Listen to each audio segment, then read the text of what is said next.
This new release includes our first iteration of support for USD exporting from VUE PlantFactory and the PlantCatalog. USD stands for Universal Scene Description and is a 3D scene file format developed by Pixar. You can find more information on USD on graphics.pixar.com/USD. Because USD itself is still in development, our integration is meant as a first technology preview, and this is also true for many other DCC applications on the market. For example, some applications don't support materials yet, others don't support animation or other properties, so check the documentation of your target application to see what's supported. As USD continues to grow and support more features, we will also add more and more features to our export capabilities with each new release. In the export dialog of VUE PlantCatalog or PlantFactory, there is a new preset for USD export, which is geared towards the new Omniverse application from nVidia, but which should also work very well for many other applications. I would like to point out a couple of important things here. So the most important property of USD is probably the support of point instances. So what's a point instance? USD differentiates between real objects, copies of an object, and point instances. So if you have several objects in your scene, they will be included into the USD file as truly separate objects. If you activate point instances, then all the copies are treated as instances inside the USD file. This means they share the same geometry and the same materials, which makes the scene file incredibly lightweight, because if you have 3 objects instanced around your scene, only 3 objects will be written to the USD file, and all the other instances will be generated dynamically during loading of that USD file. So whenever possible and supported by your target application, we suggest you make use of the point instances feature.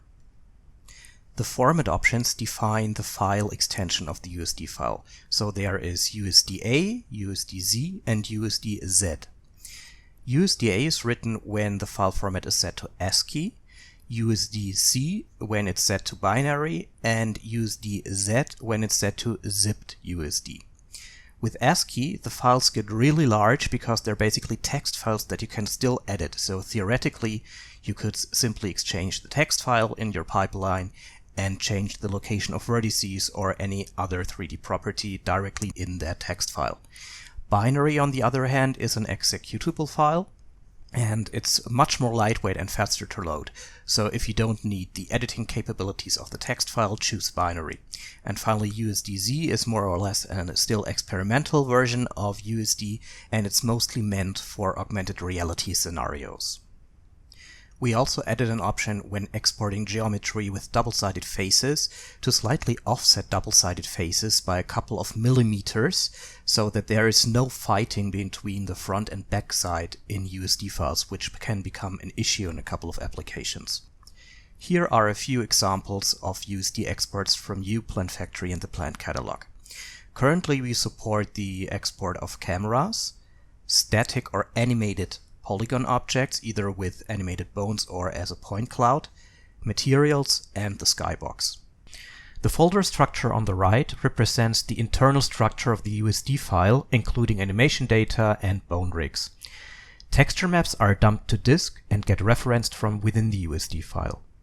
This is a terrain with around 20,000 gross instances.